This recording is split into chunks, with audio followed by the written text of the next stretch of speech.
Good morning বন্ধুরা। সকাল এখন 7:30 বাজে। এখানে বিকেলবেলা ঘুগনি হবে। গতকালকের যে মাংসটা তুলে রেখে দিয়েছিলাম ওইটা দিয়ে ঘুগনি করব, তাই উঠেই আগে ঘুগনির কড়াইটা ভিজিয়েছি। আর এই দেখুন, এখানে একটুখানি ছোলা আর মটর একসাথে মিশিয়ে ভিজিয়েছি। এটা না একটু চানা করবো ভাবছি সন্ধেবেলা, ইচ্ছা তো তাই আছে। একটু ধনেপাতা আনবো আসার সময়। তেঁতুল না অল্প করে একটু ফ্রিজে এনে রেখেছি, জানেন ওই যখন তখন ফুচকা করি তেঁতুল পাওয়া যায় না, ওই একটু আলু সিদ্ধ করে তিশান আর আমি দুজনে মিলে একটু চানা করে খাবো। চা হয়ে গেছে, তন্ময়কে চা দিয়ে দিয়েছি। রান্না আজকে হয়নি, ও এক্ষুনি বেরিয়ে যাবে চা খেয়ে। ওদের আজকে মালিকের ওখানে ওদের অনুষ্ঠান আছে, মালিকের বাড়িতে, তাই আজকে দুপুরবেলা ও ওখানেই খাবে। চলুন। আটা 3খানার মতো লেচি হয়েছে, 2খানা রেখে দিয়েছি। তিশানকে স্কুলে একটু পরোটা আর একটু আলু চচ্চড়ি করে দেবো, ওর টিফিনটা হয়ে যাবে জানেন। আর আমি 1খানা নিয়ে নিলাম, আমার না ওই চায়ের সাথে বিস্কুট খেতে ভালো লাগে না ধু। আর পেটটা সকালবেলা হলেই না দেখছি খালি খালি হয়ে যাচ্ছে। চলুন এগুলো এখন ভিজুক, সন্ধ্যে 6টা অবধি মোটামুটি ভালোই ভিজে যাবে। আর যতটুকু মাংস আছে না এটার মধ্যে একটুখানি চপ করে দিয়ে দেবো। রান্না বান্না এখনও বসাইনি, চালটা খালি বের করেছি। এই দেখুন, চালটা বের করে খালি জল দিয়ে রেখে দিয়েছি। ভাবলাম আগে চাটা খেয়ে নিব। যতই ভাবি যে আজকে আর কাচাকুচি করবো না, আজকে একটু রেস্ট নেবো। ও বাবা, এই যে 2টো গেঞ্জি একটা প্যান্ট দিয়ে গেছে। আর গামছাগুলো রোজের গামছা, রোজের না কাচলে না বিচ্ছিরি গন্ধ ছেড়ে যায়। এমনি এখন যা গরম পড়েছে, ওরে বাপরে, গামছাগুলোকে একটু সার্ফের জলে না চোবালে না বিকট গন্ধ ছাড়বে। ওফ, একটু আগে বাজারে গিয়েছিলাম, একটু ভোলা মাছ নিয়ে এসেছি। অনেক দিন ধরে না ভোলা মাছ খেতে ইচ্ছা করছে কদিন ধরে। তবে গেছিলাম আমি লোটে মাছের আশায়, লোটে মাছ পেলাম না, লোটে মাছ আর পাইলাম না। এগুলো সব বাসি জামা কাপড়, এগুলোকে ভিজিয়ে দিই। আজকে আবার লোন আছে, সেই 12:30টার সময় যাব। আর টিউশনে স্কুলে যাওয়া আর হবে না।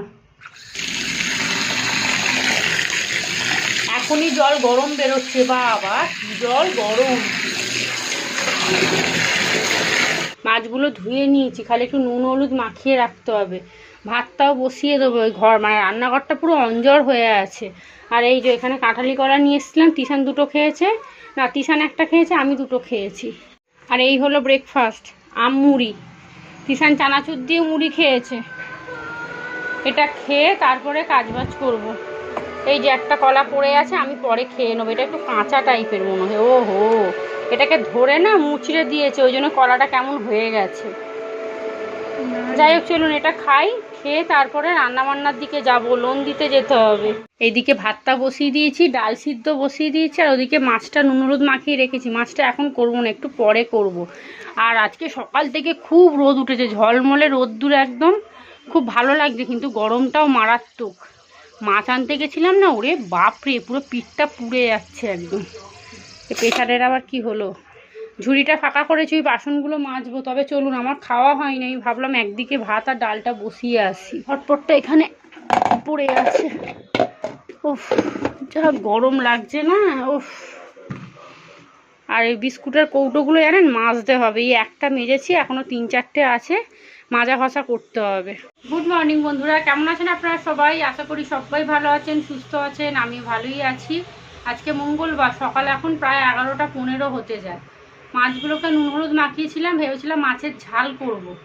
এখন আর ভালো লাগছে না জানেন তো। অনেকবার আজকে বাজারে গেছি, একবার বাজারে গেলাম ওই মাছ আনতে, বাজার করলাম, আবার এসে এই এখন মাছ ফেরত দিতে গেছিলাম একটু আগে, জানেন ওই পমপ্লেট মাছ এনেছিলাম, তার সাথে ভোলা মাছ এনেছিলাম। ভোলা মাছগুলো হাত দিয়ে ধরে দেখলাম একদম পুরো বাজে, পেটগুলো পুরো ঢুকে গেছে, আর মাছগুলো পুরো নরম মাছ। কত টাকার মাছ নিয়ে এসেছি, এরকমভাবে ঠকিয়ে দিলে কেমন লাগে বলুন তো। লাস্টে মাছগুলো আবার কি কেটেও দেয়নি, বললো ঘরে নিয়ে গিয়ে কাটবে। আমি বললাম ঠিক আছে, অতক্ষণ রোদ্দুরে দাঁড়িয়ে কাটবে, আমাকেও তো সেই দাঁড়াতে হবে। আমি ভাবলাম যাকে আমি ঘরে গিয়ে পাকার হাওয়ায় বসে ভালোভাবে কাটবো। ও বাবা, কাটতে পারছি না, এত নরম মাছগুলো পুরো ঠকিয়ে দিয়েছে জানেন। সঙ্গে সঙ্গে প্যাকেটে ভরে আবার নিয়ে গেছি। মাসিটা বলছে কি না মাছ তো ঠিকই আছে। তারপর পাশের মাসিটা বলছে কি যে মাছগুলো পুরো পচে গেছে, দেখি না পেটগুলো পুরো ঢুকে গেছে, আজকের মাছ ওগুলো নয় জানেন। অথচ যা দাম বলেছে আমি সেই দামেই কিন্তু কিনলাম। তাহলে বলতে পারতো যে না মাছগুলো খারাপ নিস না, আমি বিক্রি করব না। বা দাম যদি আমি কমাতাম তাহলেও জানতাম যে হ্যাঁ আমি দাম কমিয়েছি বলে আমাকে ঠকিয়ে দিয়েছে। মাছগুলোকে লাস্টে ফেরত দিয়ে ওই পমপ্লেট মাছ আরও দুখানা নিয়ে চলে আসলাম। ওই মাছের থেকেই পমপ্লেট মাছ নিয়েছিলাম। মানে এই মাছগুলো না আমার মনে হচ্ছে গতকালের মাছ, ফ্রিজে রাখা ছিল।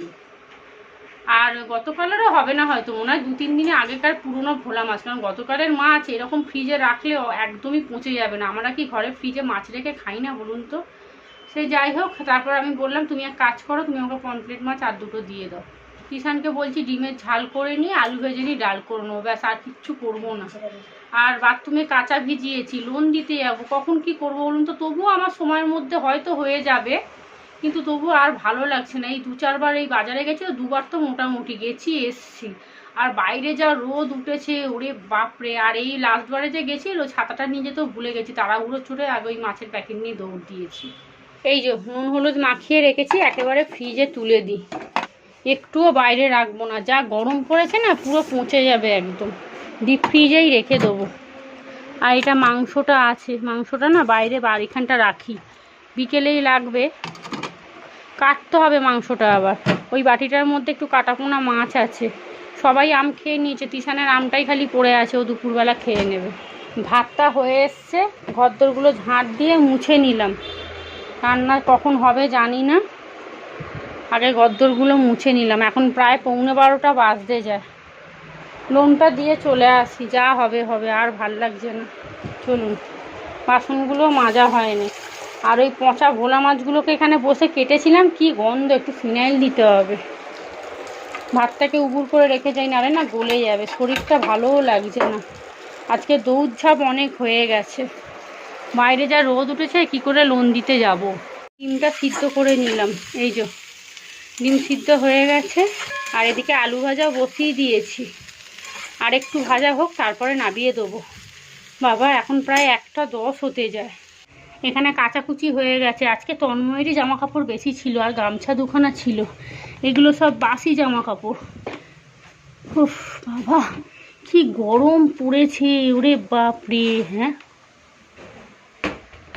কি বাপরে বাপ। চলুন এগুলোকে মিলে দিই, তাহলে একটা রাজকার্য শান্তি হবে। আর তিশানকে দেখুন, এই যে আমি লোন দিতে যাব ঠিক তার 5 মিনিট আগে ঘুমিয়ে পড়েছে।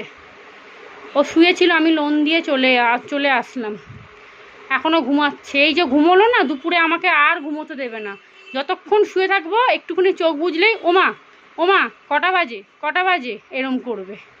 আর জামা কাপড়গুলো সব তুলে নিয়েছি, গতকাল বিকেলবেলায় ওর না স্কুল ড্রেসটা কেচে নিয়েছিলাম, একটু সার্ফের জলে চুবিয়ে ভালো করে ঘষে ধুয়ে দিয়েছি। এই যে কখন চান করতে যাবে দেখুন না। আর গতকাল সন্ধ্যেবেলা আমি গেছিলাম বাজারে, টাকা তুলতে গেছিলাম। এই দেখুন এই ট্যাটুগুলো একটা প্যাকেট কিনে নিয়ে এসছে, স্টিকারের একটা প্যাকেট। এই যে ওই এখানে ডাল হয়ে গেছে, আলু ভাজা হয়ে গেছে, এই কড়াটার মধ্যেই ডিমের ঝালটা করবো। আর এখানে ডিমগুলো সিদ্ধ করে নিয়েছি। এখানে একটা মশলা করলাম, আদা রসুন পেঁয়াজ টমেটো একটা কাঁচা লঙ্কা পেস্ট করে নিয়েছি। বাসনগুলো মেজে রেখেই গেছিলাম।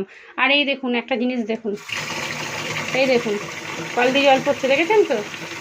কল চালালেই কল দিয়ে হুড় করে জল পড়ছে, মানে মনে হচ্ছে গোড়ায় কিছু হয়েছে। আর কলটাও গেছে, এই যে ছেড়িয়ে ছেড়িয়ে জল পড়ছে। একটা ফেনা হয়ে যে সুন্দর জলটা পড়তো সেটা আর পড়ছে না। আর কলটাও গেছে, এই যে এই দেখুন গোড়া দিয়ে জল পড়ছে, দেখছেন?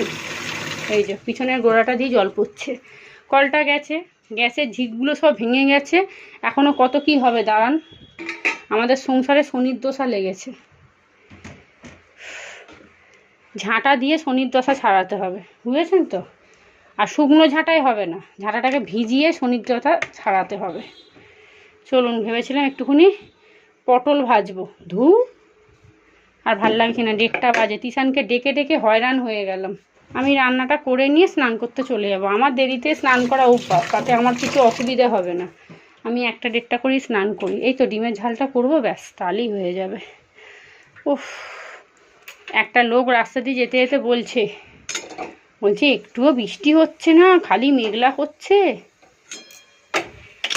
ডিমের ঝালটা একটু ভালো করে করি, কারণ এইটা দিয়ে আলু ভাজাটা দিয়েই ভাত খাওয়া হবে। আর জন্মদিনের দিনকে না অনেকগুলো গন্ধরাজ লেবু আনা হয়েছিল, গন্ধরাজ লেবু, পাতি লেবু, সেগুলো সব ফ্রিজে পড়ে আছে জানেন, পেকে গেছে। এই দেখুন, এই যে এখনও 3টে পাতি লেবু আছে। গতকাল রাত্রিরে আমি পান্তা ভাত খেয়েছিলাম, এই লেবুটা কেটেছিলাম, নিয়েছি।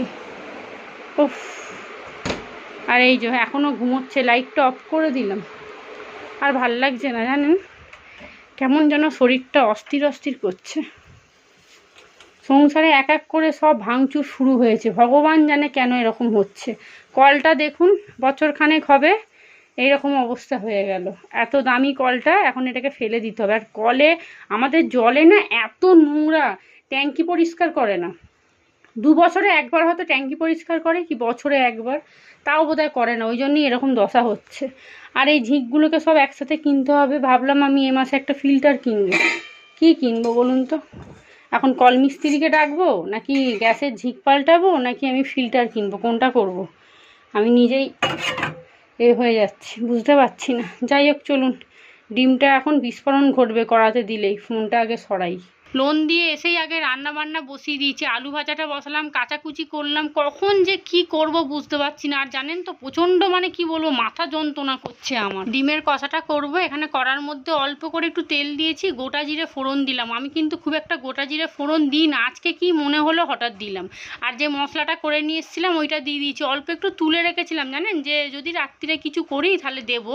তারপর দেখছি না, 4খানা ডিম তো, মশলাটা একটু লাগবে।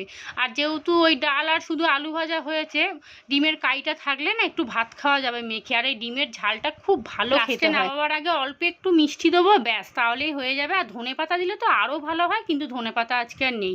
মশলাটা ভালো করে কষিয়ে নিয়েছি, ডিমগুলো দিয়ে দিলাম, দিয়ে একটুখানি কষিয়ে জল ঢেলে দেবো, ব্যাস, তাহলেই হয়ে যাবে ডিম কষা। রান্নাবান্না মোটামুটি কমপ্লিট হয়ে গেছে। আজকে দুপুরে লাঞ্চ মেনু, এখানে 1 হাঁড়ি ভাত করেছি, যদি থাকে জল ঢেলে রেখে দেবো। আর এই হলো আলু ভাজা।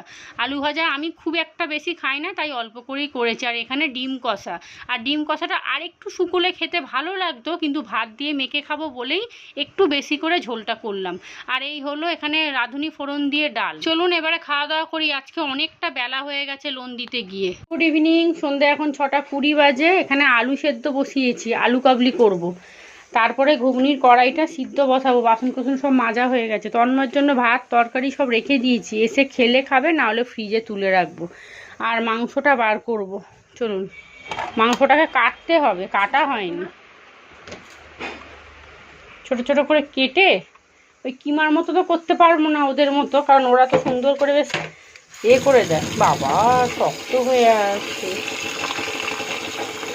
চলুন, আলু কাবলিটা করব। আলু সিদ্ধ করে নিয়েছি। ছোলা মটর না অনেকে একটুখানি সিদ্ধ করে নিয়ে দেয়, তবে আমি কাঁচাই দিই। সিদ্ধ ছোলা মটরটা আমার খুব একটা খেতে ভালো লাগে না, খালি যেন মনে হয় ঘুগনি খাচ্ছি। আর এখানে আলুগুলোকে এবারে পিস পিস করে কেটে নিচ্ছি, ডুমু ডুমু করে। একটু বেশি করেই আলু সিদ্ধ করেছি, তবে সবটা দেবো না, জানেন তো, অনেকটা হয়ে যাবে।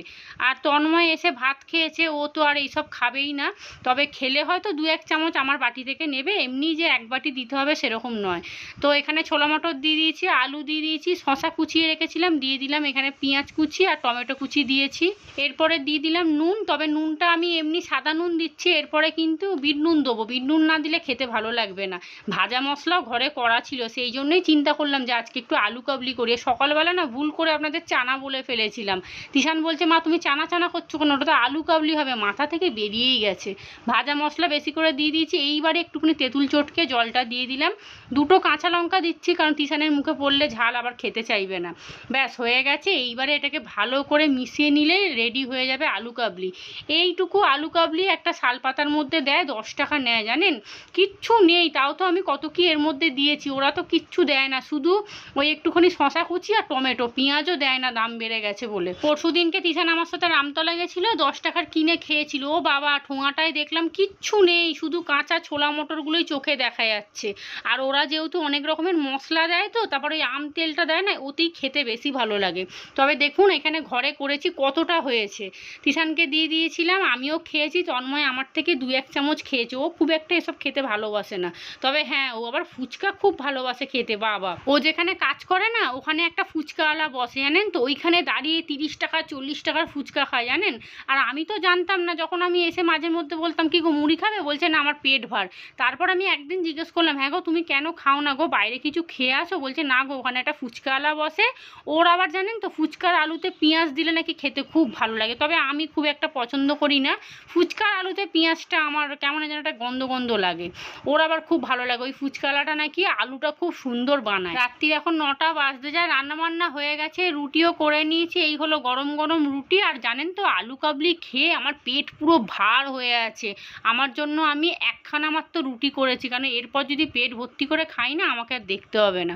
আর এখানে চিকেন কিমা দিয়ে ঘুগনি রেডি। রান্নাঘর পুরো পরিষ্কার করে নিয়েছি, অনেকগুলো বাসন কোসন ছিল সব মাজলাম। আর এই সব কিছু করলে জানেন তো অনেক বাসন পড়ে টুকটাক। সন্ধেবেলা সেই 6টার সময় রান্নাঘরে ঢুকেছি, এখন প্রায় 9টা 15-20 বাজতে যায়। এখানে আদা রসুন বেটেছিলাম, সেটা রেখে দিয়েছি অনেকটা, কালকে সকালবেলা কি রান্না হবে তার মধ্যে দিয়ে দেবো।